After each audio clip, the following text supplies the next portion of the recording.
We said the Avodas Levim was overseen by Yisomar ben Aaron HaKohen. What's Avodas? Pekudei HaMishkan, the Kelov. The numbers of the Mishkan and its Kelim. V'avod Amsur Levim b'Midbar. What is that? Loses Ulahorit, to carry it, to dismantle it. Ulahokim, and to erect it. Ish Lamaso Amufkar Olav. Each person to assume his personal responsibility. Each Levi had his responsibility, what he had to do in terms of dismantling and erecting the Mishkan. Moshe parshas Noso, B'yadi Somer, who he apoked aleim. He was the overseer. Limsochol Beisav Avod Sholov, to distribute the various responsibilities of, in terms of carrying the Kelim, how things are done. This was...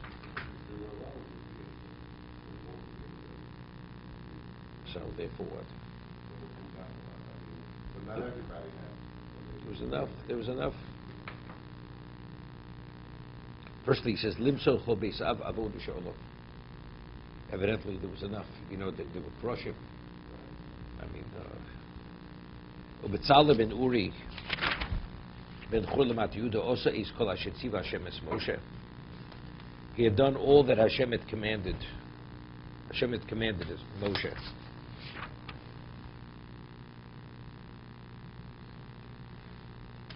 I mean, it should have said all that Moshe had commanded him. Would have been sufficient. It's on anything Moshe commands him is Hashem.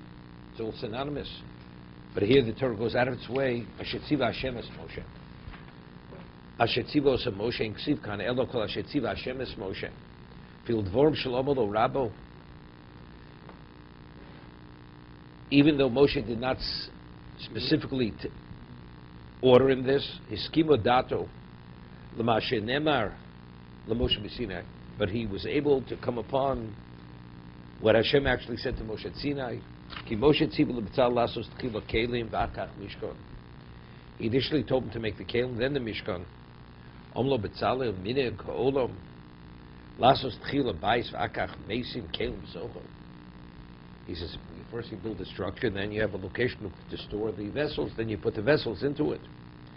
Omlo kach shemat pi HaKadosh Baruch Hu. Omlo Moshe betzel kel yisa. That clearly tells us it's betzel kel. I mean, what Betzalel said wasn't so profound. So you have to understand, what did Moshe first tell him, the Kelim, then the Mishkan? And Betzalel said, but how could it be? Minhag Olam. What, Moshe didn't understand this. That's firstly. So the Mishkan was first made, and then the Kelim. Now, let's understand something. Firstly, did Moshe make a mistake? Evidently, Moshe didn't make a mistake. Correct? Because Chas v'Sholom, Moshe made a mistake in what Hashem had told him. So that means Moshe is not credible. It's not possible to say such a thing. To say that he forgot something, like it says, in terms of his anger, he forgot. Okay. So HaKadosh had to tell him. But to say something which is incorrect, the order was this way and that was that. That's number one. That's number 2. 3. Thirdly, when do you make the Mishkan first, do you make the Kelim? So if you build a structure, so good, so you put the Kelim in the structure. But when was the Hakobas HaMishkan? That was later. It was Rosh Chodesh, correct? Or right before. So there was nowhere to store them. It's not you created a structure now, now we'll put the Kelim in the structure. There was no structure. Right, you had to crush them, everything was ready to go, but in terms of actually putting it somewhere, right, you didn't put it anywhere. Right? It was first erected for the first time. It was right, when Aaron began officiating was on Rosh Chodesh Nisan. So it was a few days before, right? Mm-hmm. So what did Minhag Olam? What does the Minhag Olam have to do? So what, do you first speak to the architect, or do you first speak to your designer? Who do you speak to for? To the furniture, who's going to buy the furniture, or that? I mean, that's what we're talking about over here. These questions have to be, the most difficult question is, in terms of myself, is how does Moshe make a mistake? It's not possible. There's a Rameh Simcha on this. There's no Sameach here. Go ahead. Howard. I was going to say that the Torah was around before the world was created. So in other words, the idea of the Torah, the idea of spirituality is there. Moshe is saying that the Torah and the Aron should be created first, just like the Torah was there before the creation of the world. If we say the Mishkan and the creation of the world are the same. But you're not answering the question. You're not answering the questions I'm asking. He's seeing... You're giving a piece of whatever it is you want to tell me. There's no relevance to our question. But Moshe is seeing it just like the beginning of like a Bereshit. Does Moshe admit that he made a mistake? No, he's seeing it. He just said. Rashi says, Moshe says, you're right. It's the Rashi. Okay. It's Rashi. Rashi's arguing with what Moshe Rabbeinu said. No. Rashi's quoting Chazal, what Moshe said. You're in the shadow of God because God did tell me what you said. So what do you tell me over here? If everything that Moshe, like the Rambam says, Hilchos Yesodei Torah, Moshe and the word of Hashem are synonymous. So it should have said, Kashetzivo so Moshe. Kashetziv Hashem the Moshe. What God commanded to Moshe, it's understood. Anything Moshe tells Klal Yisrael is what God commanded, what he transmitted to Moshe. And so over here, this is accepted. Here Moshe said something which Hashem didn't tell him to do. Hashem said first Mishkan, then Kalim, and he said first Kalim, then Mishkan. Otherwise, it's not necessary. Hashem the Moshe. What is the Hashem the Moshe? It's Rashi beginning. It should have said Kashetzivo so Moshe. As Moshe commanded him.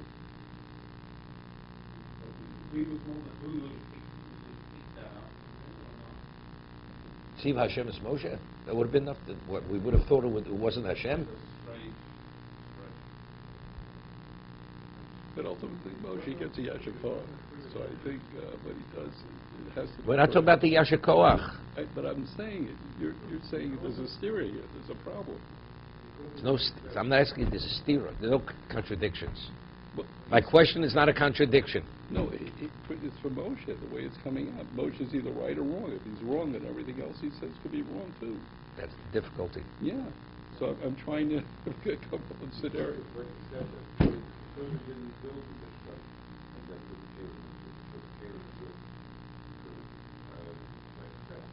You fashion whatever you want.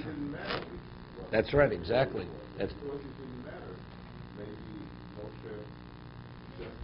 they make these things, and the water wasn't important. And the fellow on his own can't accept. I understand, but still. Okay. So again, so what difference would it make? So how did Betzalel understand it? He says, Miniga Olam. But it's not the Miniga Olam. Then don't tell me Miniga Olam. Right? It's not Miniga Olam. Don't you build the house before you put the Kalim in the house? But it has no relevance to here. You're right. No. But don't tell me. I have a sense this is what Hashem told you. Not because it's Miniga Olam the way you build the house. Don't tell me it's Miniga. It has nothing to do with Miniga Olam. Right, that's what I'm saying.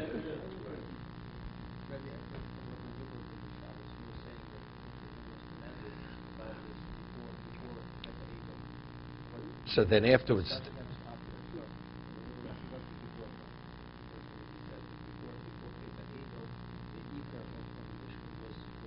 Caleb. Rameir Simcha says something like that. I remember, I mentioned it the other way with Shabbos. One time it says, Mishkan before Shabbos, Shabbos then. You know, but I understand that. But then what is he saying? It is what Hashem told me. No, but if Hashem told him, so good. So then he's not self-kill. So again, what did he tell him? Did he tell him A? Did he tell him B?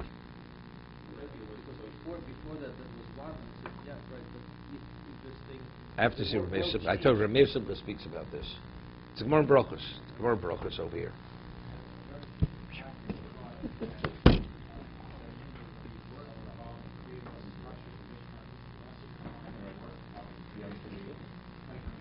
Therefore,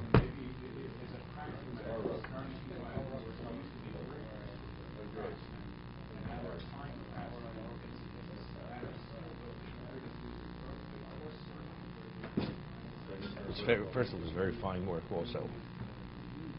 The level of carpentry had the precision had to be so perfect,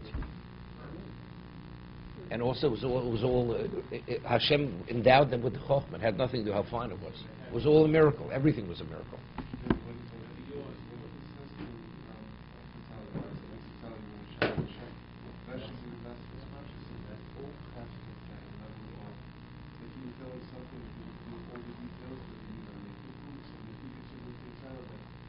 No, but Zil Kill is something else. But he gave him the specification. He gave him the specifications. And he gave him the specification. No, but he gave him the spec. How long he gave? All the specifications were given. Now we have to make it. He gave him even the shape. What they figured out the shape of the hook. No. The ability to execute what they were instructed. It's like I give you a blueprint. Could you follow the blueprint? Unless you have an expertise in that area. It's not possible. Even I'll show you the actual replica of what I want you to replicate. You can't do it. Unless you have the ability, the tools, the ability, the experience.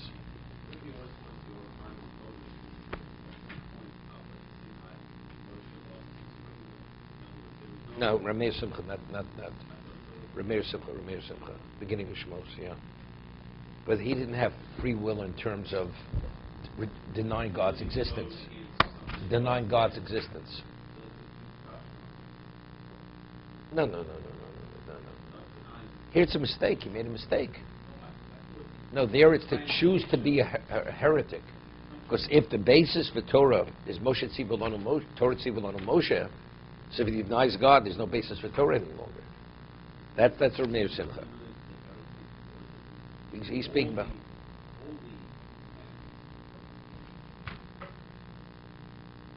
You take a look from Rameir Simcha. It's the beginning of Shmos. Okay.